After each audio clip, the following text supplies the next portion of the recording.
Moving on overseas, the U.S. and Iran are reportedly preparing for talks in Turkey this week in hopes of easing tensions between the two nations. This as the Ayatollah warns the U.S. not to attack Iran, posting on X, quote, "The Americans should know if they start a war, this time it will be a regional war." But President Trump isn't backing down, saying this when asked by a reporter. On Iran, the Supreme Leader today said that U.S. attack could spark a regional war. Do you have any response to that, sir? Why wouldn't he say that? Of course you're going to say that. But we have the biggest, most powerful ships in the world over there, very close, a couple of days, and hopefully we'll make a deal. If we don't make a deal, then we'll find out whether or not he was right. Joining me now is former Deputy National Security Advisor and Heritage Foundation Vice President Victoria Coates. Victoria, thank you so much for joining us this morning. As the president shows U.S. military strength coupled with a willingness to talk, where do you foresee all of this going? Well, good morning, Carly. Yeah, I think it's going to take more than an X post to prevent President Trump from taking whatever action he decides is in the interests of the American people.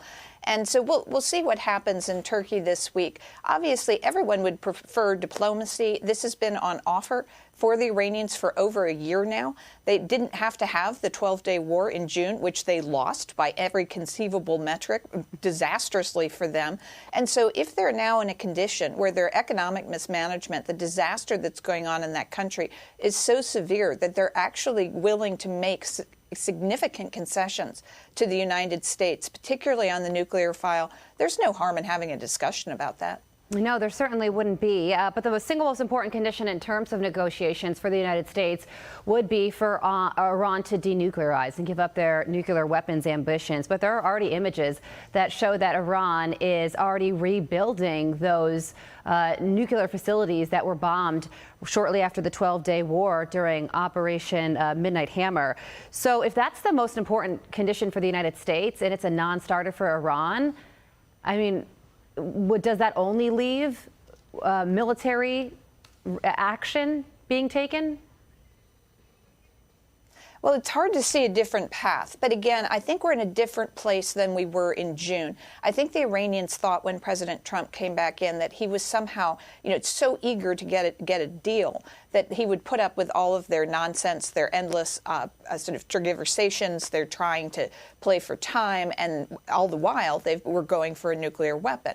That's what he showed them with Midnight Hammer, that was not going to be tolerated. He did very significant damage to that program. As you said, we think they are trying to rebuild. That's something the Israelis are watching very closely. We are as well.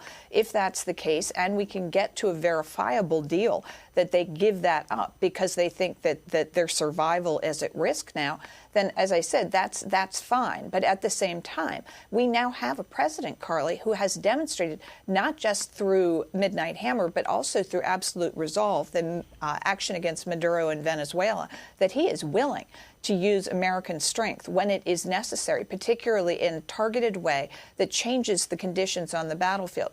So if the Iranians think they can just kind of string the Trump administration along through these talks in Turkey, I think they're probably going to come to some more grief. Yeah, and moving from the Middle East to Europe now, I want to ask you about the war in Ukraine, because President Trump negotiated a temporary pause in fighting between Russia and Ukraine because Ukraine is experiencing this extreme cold snap and many people are left without power.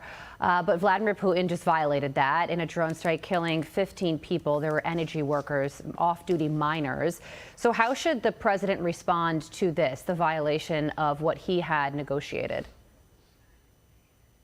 Yeah, the situation in Ukraine remains just a really grinding, long, hard slog.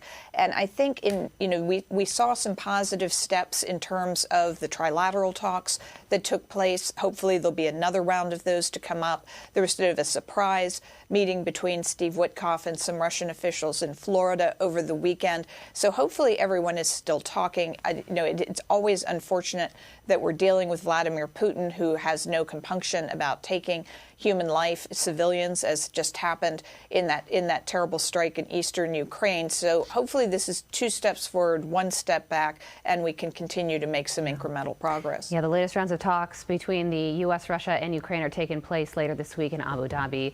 Victoria, thank you so much for joining us.